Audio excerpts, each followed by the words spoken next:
इसके अगले एपिसोड में हम लोग देखते हैं वकाना एनिमे कैरेक्टर संबंधी जानकारी इकट्ठा करने के लिए डीवीडी लेने मरीन के घर जाता है, पर मरीन उसे वहीं पर रोक लेती है और कहती है कि क्यों ना वो उसके घर में ही उसके साथ बैठकर एनिमे देखे। वकाना मान जाता है और वो साथ बैठकर एनिमे देखने लगते हैं। मरीन मन ही मन काफी खुश होती है। उसे लगता है कि वो होम डेट कर रहे हैं, लेकिन तभी उसके पेट से आवाज आने लगती है। उसे भूख लगी है। इसे देख वकाना खाने के लिए कुछ ऑर्डर करने की बात करता है, पर मरीन उसे अपने हाथ का खाना खिलाना चाहती है और वह खाना बनाने चली जाती है।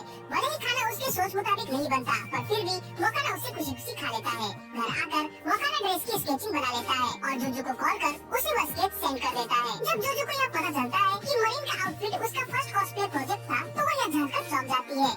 उसके बाद जूजू अपने बहन के बारे में वकाना को बताती है, जो कि उसकी पिक्चर्स क्लिक करती थी। फिर वह रेस्टोरेंट में उनकी अगली मीटिंग फिक्स करती है। जब वे वहाँ मिलते हैं तो वे जूजू की बहन सिंजू को देखकर चौंक जाते हैं, क्योंकि वो जूजू से काफी बड़ी दिखती थी। फिर सिंजू मरीन को उसका कैमरा दिखाती है और उन्हें उसके फीचर्स और सेटिंग्स के बारे में बताने लगती है। इसके बाद वे स्टूडियो में जाते हैं, जो कि एक एबेंडन हॉस्पिटल में अवस्थित था। बाकी सभी उस प्लेस को देख काफी एक्साइटेड होते हैं, पर सोजुना काफी घबराई हुई थी। ऊपर से बारिश ने तो उसे और भी ज्यादा डरा दिया था। इसी बीच बात करते हुए सोजुना वकाना से उसके ड्रीम के बारे में पूछती है। वकाना कहता है कि उसे एक बहुत ही अच्छा हीराडोर आर्टिस्ट बनना है। फिर साजुना उसे अपने ड्रीम को बताते हुए कहती है कि वो बचपन से ही एक मैजिकल गर्ल बनना चाहती थी, लेकिन जब उसे यह पता चला कि मैजिकल गर्ल बनना संभव नहीं है, तो उसने अपना यह सपना छोड़ दिया। वकाना सोजुना से पूछता है कि उसने उसे अपना कॉस्प्ले डिजाइनर क्यों चुना। इस पर वह कहती है कि जब उसने मरीन की कॉस्प्ले देखी तो उसे मरीन से काफी ईर्ष्या होने लगी थी और वह चाहती थी कि वकाना उसके लिए भी एक कॉस्ट्यूम बनाए। एग्जाम्स खत्म होने के बाद मरीन वकाना को एक बीच पर ले जाती है।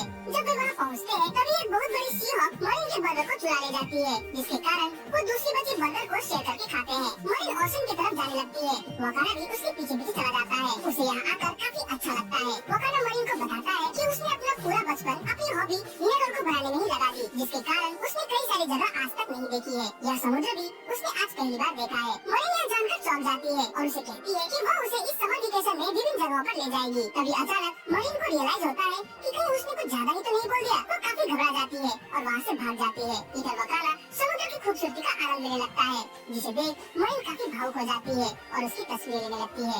इसके बाद वे आउटफिट की शॉपिंग कर वापस घर आते हैं। घर पहुंचकर मरीन वकाना को अपनी स्कर्ट उठाकर उसे अपना नया स्विम सूट दिखाती है और उससे पूछती है कि क्या ये कॉस्प्ले के लिए सही रहेगा। उसे ऐसा करते देख वकाना काफी घबरा जाता है और घबराते हुए कहता है कि ये अच्छा है। अगले दिन साजुना और मरीन वकाना के घर आती है और उसके बनाए हुए आउटफिट को ट्राई करने लगती है। साजुना के गाइडेंस में उन्हें मेकअप संबंधी कई नई जानकारी भी मिलती है। साजुना और मरीन स्टूडियो की तरफ चली जाती है और वे वहाँ वकाना और सिंजू का वेट करने लगते हैं। जब वे वहाँ पहुँचते हैं तो वे दोनों लड़कियाँ सिंजू को देखकर काफी चौंक जाती है, क्योंकि उसने मेल कॉस्प्ले आउटफिट को पहना हुआ था। तभी हमें एक फ्लैशबैक दिखाया जाता है जब वे पहली बार स्टूडियो देखने गए थे। मरीन और जूजू के वहाँ से चले जाने के बाद वकाना ने सिंजू से पूछा था कि क्या उसकी इच्छा नहीं होती कॉस्प्ले करने की। तब सिंजू ने उसे बताया था कि वास्तव में वो भी कॉस्प्ले करना चाहती है, लेकिन वो कई कारणों से यह नहीं कर पा रही। इसे जानने पर वकाना उसे कहता है कि वो कॉस्प्ले करने में उसकी हर तरह से मदद करेगा। फिर वो उसे बताती है कि उसे एक एनिमे मेल कैरेक्टर सोमा का कॉस्प्ले करने की इच्छा है। इसके बाद वे दोनों इस काम में जुड़ जाते हैं और कई तरह की मुश्किलों का सामना करने के बाद